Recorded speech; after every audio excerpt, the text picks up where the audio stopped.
After our son's devastating accident, a simple wheelchair ramp was all he needed to come home.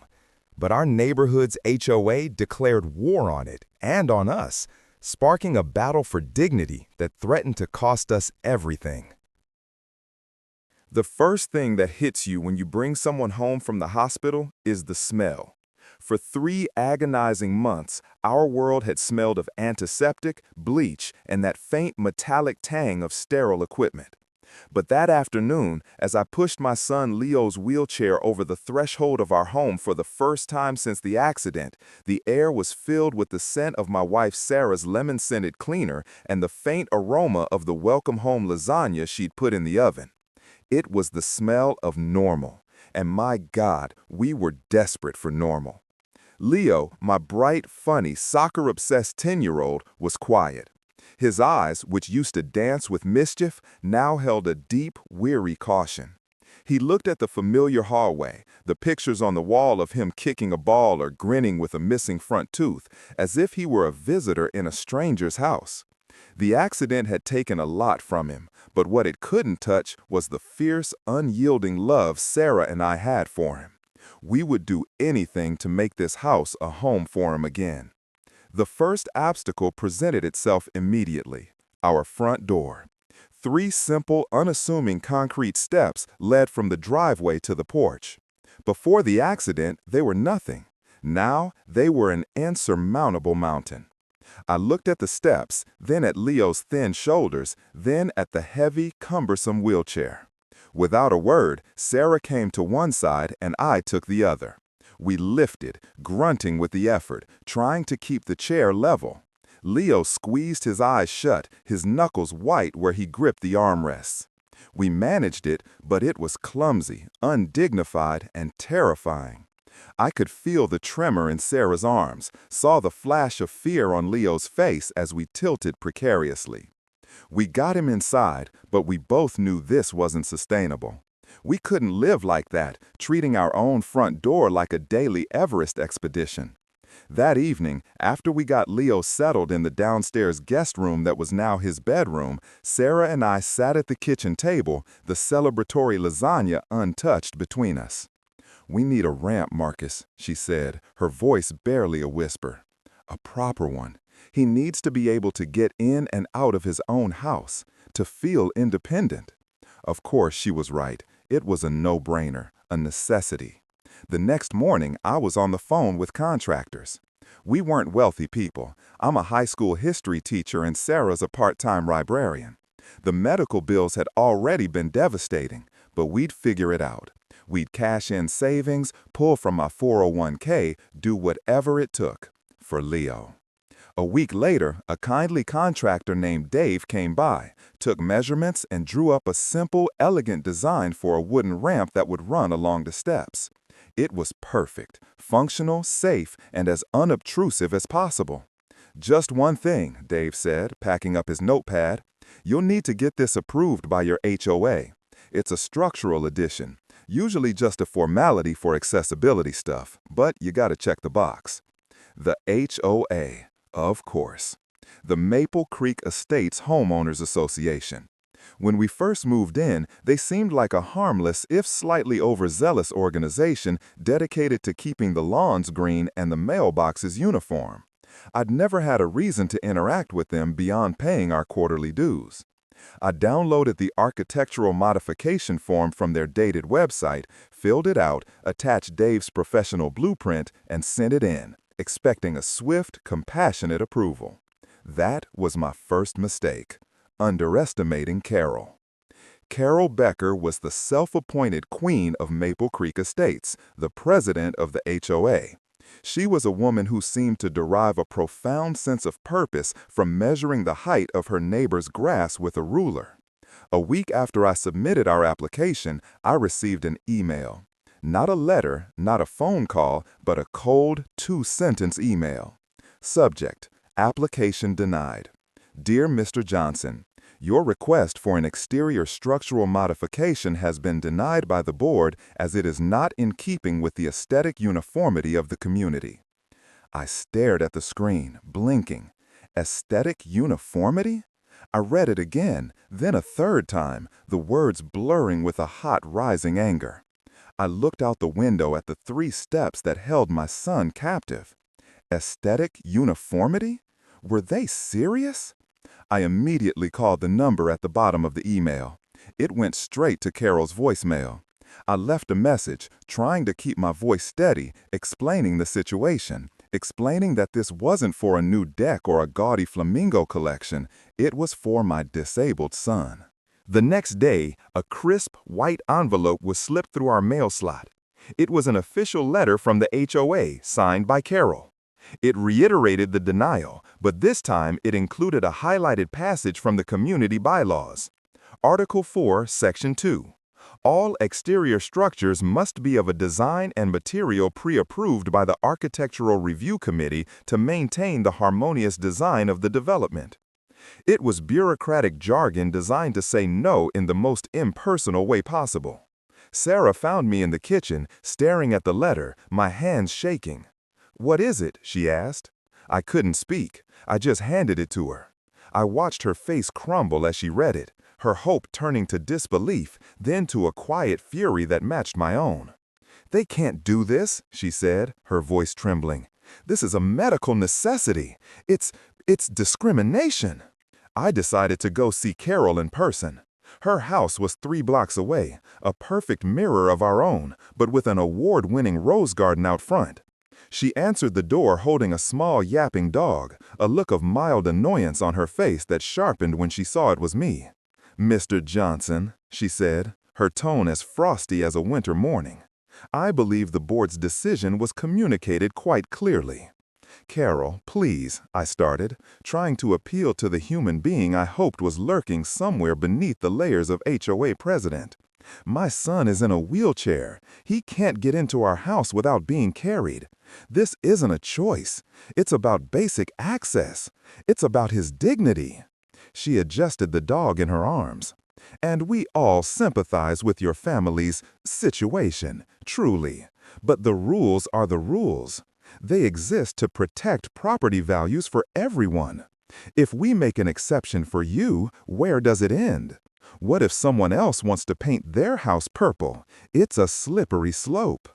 A slippery slope. She was comparing my son's ability to enter his home to someone wanting a purple house.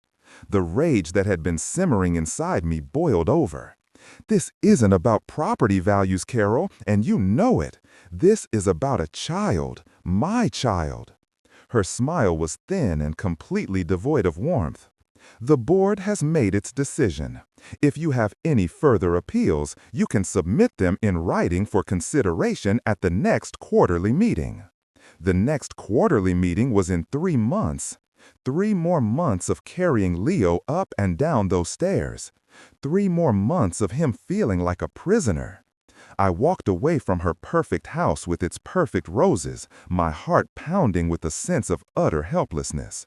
That night, Sarah and I sat with Leo. He'd overheard our hushed, angry conversations. "They don't want me here, do they?" he asked, his small voice breaking my heart into a million pieces. That was it. That was the moment everything changed. I looked at Sarah, and I saw the same fire in her eyes that I felt in my own gut. No letter, no bylaw, and certainly no Carol Becker was going to make our son feel unwelcome in his own home. The rules be damned. The next morning, I called Dave the contractor. "Build it," I said. "Start as soon as you can." He hesitated. "Marcus, the HOA." "I don't care about the HOA," I cut him off. "I care about my son. Just build the ramp." For 3 days, the sounds of saws and hammers filled our front yard. It was the most beautiful sound I'd ever heard. Neighbors peeked out their windows, some with curiosity, others with clear disapproval. I didn't care. With every plank Dave laid, I felt like we were taking back a piece of our lives. When it was finished, it was a work of art. Sturdy, clean-lined, the pressure-treated wood smelling of fresh pine and freedom. The first time Leo used it was a moment I will never forget. He wheeled himself to the base, looked up the gentle slope, and, with a determined look on his face, he pushed. His arms strained, but he did it, all by himself. He reached the top, his face flushed with effort and a wide, brilliant smile. The first real smile I'd seen on his face since before the accident. He had conquered the mountain. We had won. The victory lasted for exactly 24 hours. The next afternoon, another crisp white envelope appeared in our mail slot. I tore it open, my hand steady this time, my heart hardened. It was a formal notice of violation from the HOA. At the bottom of the page, in bold black ink, was the penalty. Fine, $1,000. I swallowed hard, anger mixing with a new cold dread. But that wasn't the worst part. I read the next line, the one that was clearly designed to break us, to grind us into submission. It stated that for every day the unauthorized structure remained, an additional fine of $100 would be levied. My eyes scanned further down the page, my blood turning to ice as I landed on the final, devastating sentence. The sentence that proved this was never about rules, but about cruelty. It said that if the structure was not removed within 7 days, the daily fines would not just continue, they would begin to double. Doubling. The word echoed in the sudden silence of our kitchen. It wasn't just a fine, it was a weapon, a financial siege designed to starve us out. I did the math in my head, my mind racing. $1,000 plus $700 for the first week. That was $1,700. The next week, the daily fine would be $200, then $400, then $800. Within a month, we'd be facing fines in the tens of thousands of dollars for a simple wooden ramp that allowed our child to leave his home. It was monstrous. It was evil. "They're trying to force us out," Sarah said, her voice hollow. She sank into a chair, the violation notice trembling in her hand. "They want us to sell, to just disappear." And suddenly, I knew she was right. This wasn't about a ramp. It wasn't about aesthetics or property values. We were the only black family on our block, one of only a handful in the entire Maple Creek Estates development. We'd always felt a certain distance from our neighbors. Polite nods, but no block party invitations. An invisible wall that we'd tried to pretend wasn't there. Now, that wall had become a siege tower, and Carol Becker was leading the charge. This was about control, about who belonged and who didn't. My initial rage cooled into something harder, something colder, a resolve made of steel. They wanted a fight, they were going to get one.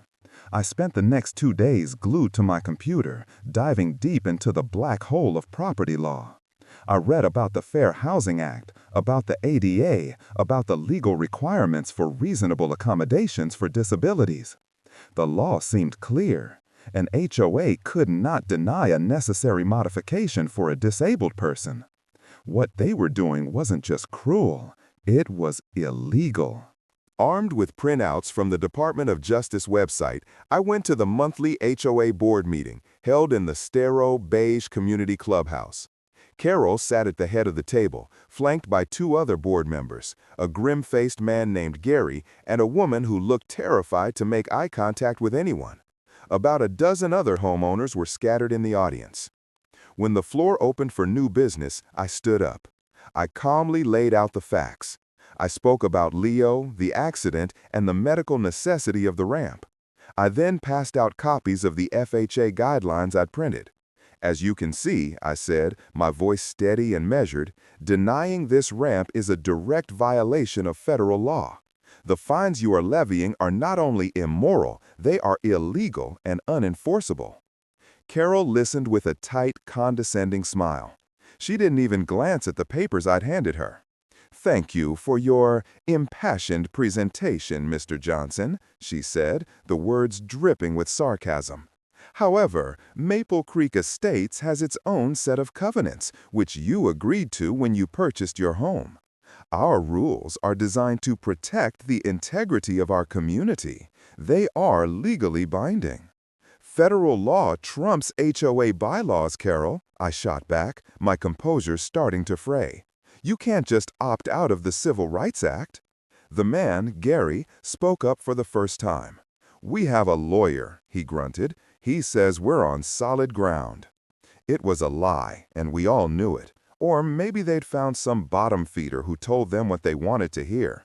The point was, they didn't care about the law. They cared about power. "You're targeting my family," I said, my voice dropping lower, "and we both know why." Carol's eyes flashed with a venomous fire. "I will not be accused of things in this meeting. The fines stand, the violation stands. Remove the ramp or face the consequences." She banged a small gavel on the table. Meeting adjourned. I walked out of that clubhouse into the cool night air, feeling defeated but not broken. The system wasn't going to save us. We had to save ourselves. When I got home, Sarah had been doing her own research. She'd been on local social media groups looking for anyone who'd ever had a similar issue. She found a few horror stories, but also one name that kept coming up. A local investigative reporter at a TV station named Jessica Riley, who had a reputation for taking on bullies like our HOA. We drafted an email to her that night. We attached photos of Leo, of the ramp, of the violation notices with the escalating fines circled in red. We told our whole story, pouring all our fear and frustration into the message. We hit send and prayed it wouldn't just disappear into the digital void. The days ticked by. The fines kept piling up. First it was $1,700. Then another week passed. The daily fine was now $200. Another $1,400 was added to the bill. We were now, according to them, over $3,000 in debt for the crime of helping our son. We started getting certified letters, each one more threatening than the last. They mentioned placing a lien on our home. They talked about foreclosure. Leo felt the tension. He became even more withdrawn. One evening, I found him at the bottom of the ramp just staring at it. "Maybe we should take it down, Dad," he said quietly. "I can just stay inside, or you can carry me. It's okay. I don't want us to lose our house because of me." I knelt down in front of him, my heart shattering. I put my hands on his shoulders. "Listen to me, Leo. This is not your fault. Do you understand? This is our home. You belong here. That ramp belongs here. We are not taking it down. I will not let these people make you feel like you are a burden. Ever." I was saying it for him, but I was also saying it for myself. We didn't hear back from the reporter. My hope began to dwindle, replaced by a gnawing anxiety. What were we going to do? Sell the house we loved? Declare bankruptcy? The walls were closing in. Carol and her board were winning. I could feel her smug satisfaction from 3 blocks away. Every time I saw a neighbor, I felt their eyes on me, judging. The whispers were getting louder. On the morning of the 14th day, the day the daily fine was set to double again, to a staggering $400 per day, I woke up with a knot of dread in my stomach. The total was now over $3,000 and about to start climbing exponentially faster. I walked to the front door to get the paper, steeling myself for another white envelope from the HOA, another nail in our financial coffin. But there was no letter. Instead, there was something else, something far worse. Stuck into our lawn, right beside the base of Leo's ramp, was a large, professionally printed sign. It was white with stark, black, 2-inch tall letters. It was positioned for maximum visibility from the street. I stood on my porch, the morning sun glinting off its surface, and read the words that were meant to humiliate us, to break us, to turn the entire neighborhood against us. It read, "This property is in violation of HOA covenants. Unpaid fines are accruing daily." My blood ran cold. This was a public shaming, a scarlet letter hammered into our front yard for the world to see. But as I stared at it, I noticed something else. Parked across the street, half hidden by a large oak tree, was a dark blue news van. And walking up my driveway, a microphone in one hand and a cameraman in tow, was a woman with a determined look on her face. "Mr. Johnson?" she asked, her voice crisp and clear. "My name is Jessica Riley. I got your email." For a moment, I just stared at her, dumbstruck. Jessica Riley? She was here. The news van, the camera, it was all real. It felt like a deus ex machina, a cavalry charge cresting the hill at the last possible second. A flicker of hope, so powerful it almost made my knees buckle, surged through me. I swallowed, found my voice, and nodded. "Yes, I'm Marcus Johnson." Her eyes flicked from my face to the obscene sign planted in my lawn, and a flash of something, outrage I think, crossed her features. "Is that their latest tactic?" she asked, her voice tight. "Woke up to it this morning," I said, my own voice rough with emotion. "Mind if we talk?" she asked, gesturing with the microphone. For the next hour, our front lawn became an interview set. Sarah came out and stood by my side, her arm linked through mine, a silent, unshakable source of strength. We told Jessica everything. We started with Leo, with the joy he brought to our lives before the accident, the devastation after, and our fight to give him a semblance of a normal childhood back. We explained the necessity of the ramp, not as a convenience, but as a lifeline to the world. And then we laid out the HOA's campaign against us. The initial denial, the nonsensical reasoning, the escalating fines, the threats of a lien, and finally, the public shaming. The cameraman filmed everything. He got tight shots of the violation notices, the mounting dollar figures clear for anyone to see. He filmed the beautiful, sturdy ramp that Dave had built. He filmed the cruel, accusatory sign. And then Jessica asked the question I knew was coming. "Mr. Johnson, your family is one of the very few minority families in this neighborhood. Do you believe your race has played a factor in the HOA's actions?" I took a deep breath. Sarah and I had talked about this. We knew that once we said it out loud, on camera, there was no going back. This would no longer be a neighborhood dispute. It would be something much bigger. I looked at Sarah, and she gave a firm, almost imperceptible nod. "I can't know what's in Carol Becker's heart," I began carefully, choosing my words. "But I can tell you this. When my son, a 10-year-old black child in a wheelchair, needed help, our HOA board didn't see a child in need of compassion. They saw a violation. They saw something that didn't fit their picture of what this neighborhood should look like. You can call it what you want, but it feels a lot like they're trying to fine a black family out of their home because we don't match the aesthetic." I used their own word against them, letting it hang in the air, thick with unspoken meaning. Jessica then asked if she could speak with Leo. We were hesitant, but Leo himself insisted. He wheeled himself out onto the porch, positioned at the top of the ramp he was so proud of. He looked small and vulnerable in front of the camera, but his voice was steady. He spoke about how much he missed playing soccer, about how hard physical therapy was, and how the ramp meant he could at least go outside and feel the sun on his face. "It just helps me feel like a regular kid," he finished, his voice small but clear. "I don't understand why they're so mad about it." That was the line, the soundbite that would cut through all the bureaucratic nonsense and strike right at the heart. A disabled child just wanting to feel normal. The story aired that night on the 6 o'clock news, and it exploded.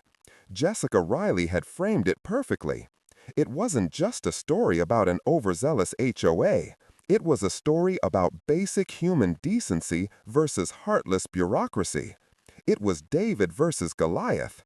The visuals were devastating. The innocent face of my son, the shameful sign on our lawn, The cold black and white letters of the violation notices with their impossible fines. Our phone started ringing off the hook. Friends, colleagues, even parents of kids on Leo's old soccer team called to offer support. The story was posted on the news station's website and social media, and it went viral. The comments section was a torrent of outrage directed at the Maple Creek Estates HOA. People were horrified. "This is what's wrong with the world," one comment read.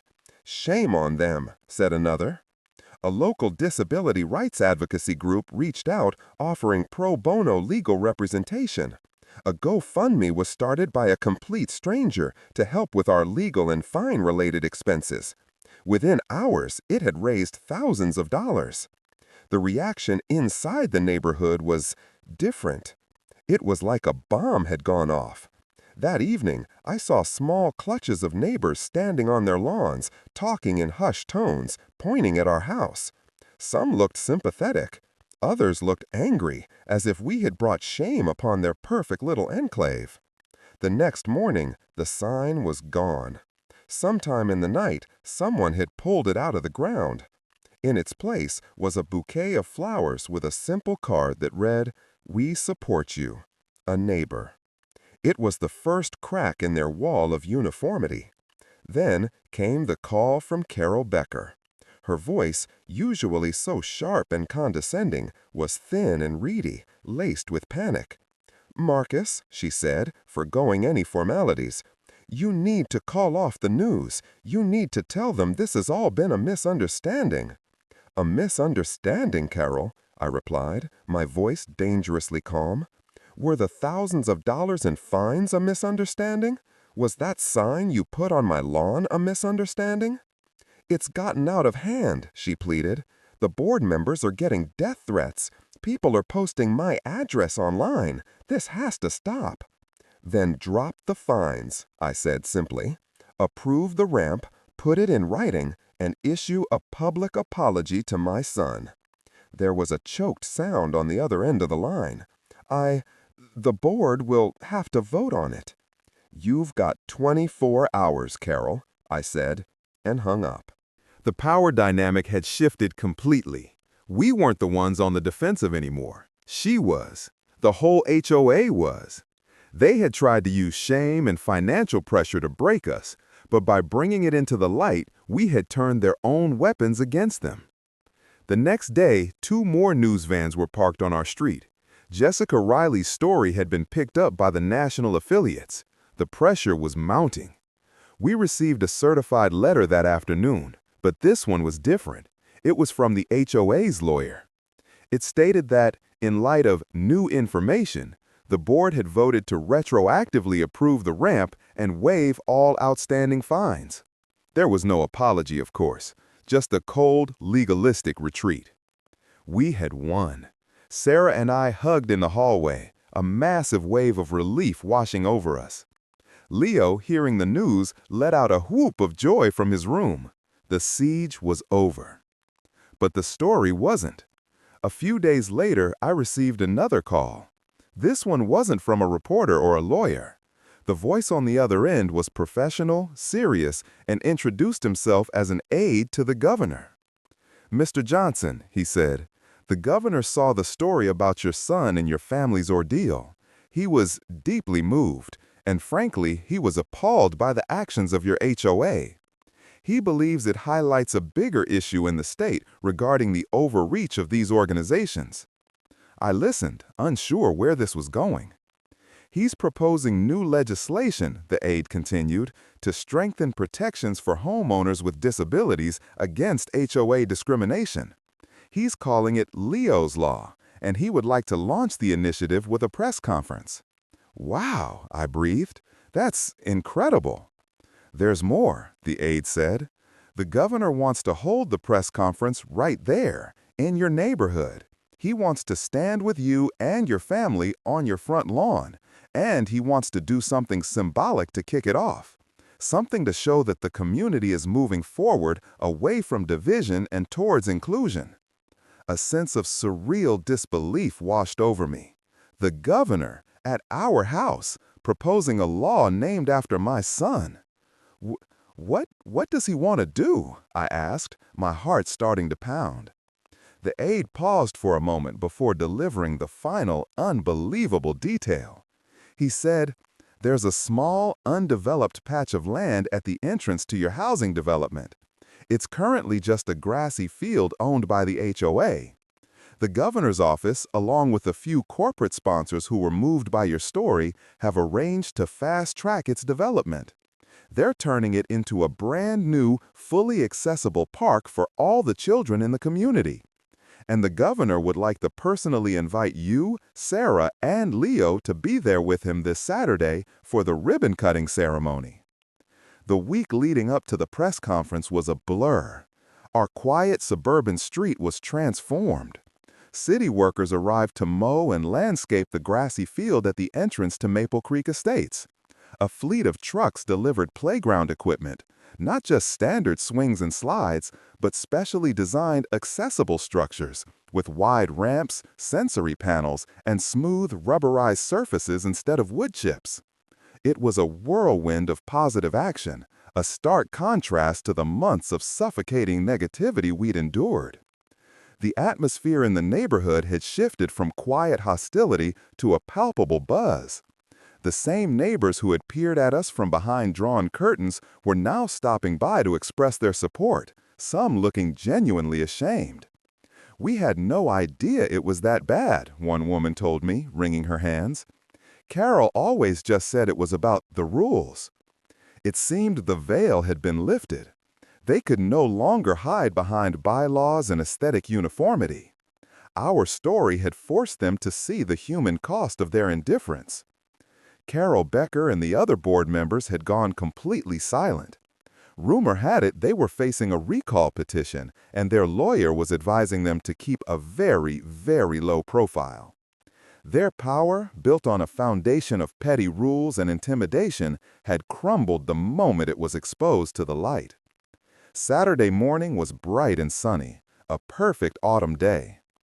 As we got ready, there was a nervous energy in our house, but it was the good kind. Leo was practically vibrating with excitement. He'd picked out his favorite superhero t-shirt to wear. For the first time in a long time, he wasn't just my son who'd had an accident. He was a 10-year-old boy about to meet the governor. When we stepped outside, our front lawn was unrecognizable. A small podium with the state seal was set up near our ramp. News cameras were positioned everywhere. A crowd of our neighbors, supporters, and what seemed like half the town had gathered. As we made our way toward the new park, a path seemed to open up for us. People smiled, they clapped, they reached out to shake my hand or pat Leo on the shoulder. It was overwhelming. The park was beautiful, brightly colored, thoughtfully designed, and filled with the promise of laughter and play. The governor, a warm man with a genuine smile, greeted us like old friends. He knelt down to speak to Leo directly, not as a prop for a photo op, but as one person talking to another.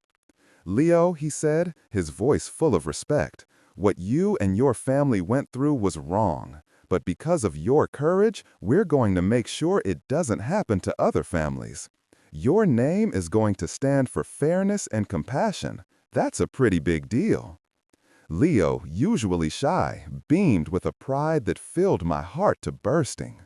The governor gave his speech, talking about the importance of community, accessibility, and human decency. He held up the HOA's violation letter, the one with the $1,000 fine, and called it a document of shame.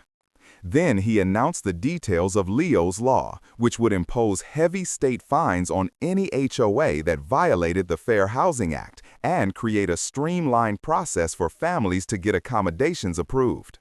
The crowd erupted in applause. Then came the moment. The governor, flanked by me, Sarah, and Leo, stood before a large red ribbon stretched across the park's entrance. He was handed a giant pair of ceremonial scissors. I expected him to cut the ribbon himself, but instead he turned to my son. "Leo," he said, his voice booming through the microphone, "this park and this law are here because of you. I think it's only right that you do the honors." He offered the oversized scissors to Leo. My son's eyes went wide. He looked at me, a question in his gaze, and I gave him a huge, reassuring nod. With a little help from the governor to hold them steady, Leo took the handles. He wheeled himself forward, positioned the blades over the ribbon, and with a determined grunt, he squeezed. Snip! The ribbon fluttered to the ground in 2 pieces. The crowd roared. It was a sound of pure joy, of triumph, of a community choosing a better path forward. In the midst of the celebration, I saw her, Carol Becker. She was standing at the very back of the crowd, partially hidden behind a tree, almost unrecognizable without her usual air of smug authority. She looked small, defeated, and irrelevant. Our eyes met for a brief second across the sea of celebrating people. There was no anger left in me, just a kind of sad pity. She had tried to build a kingdom on exclusion, and now she was an exile in her own land, watching as the world celebrated the very thing she had tried so desperately to crush. She turned and walked away, disappearing into the shadows of the neighborhood she no longer controlled. After the governor and the news crews left, the park was officially opened. Children who had been waiting with barely contained excitement flooded in. And the most beautiful sight of all was Leo. He was in the thick of it, wheeling himself up the ramps of the main play structure, his laughter mixing with the chorus of other kids. He was playing, he was independent, he was a part of the community, not in spite of his chair, but embraced because of who he was. Later that afternoon, as the sun began to set, Sarah and I sat on a bench watching him. The nightmare was over. We had faced down bigotry and bureaucracy and had come out the other side stronger. We hadn't just won a ramp, we had helped change a law. We hadn't just fought for our son, we had fought for the dignity of every person who had ever been made to feel like they didn't belong. A young girl, one of our neighbor's daughters whom we'd never spoken to before, ran up to Leo. "Hey," she said, "want to race to the swings?" Leo grinned, a real, full-faced, mischievous grin I hadn't seen in what felt like a lifetime. "You're on," he said, and with a powerful push of his wheels, he sped off across the smooth, forgiving surface of the park, his laughter echoing in the golden light. He was no longer a prisoner in his own home. He was free. And our house, with its simple wooden ramp standing as a quiet testament to our fight, was finally, completely his home.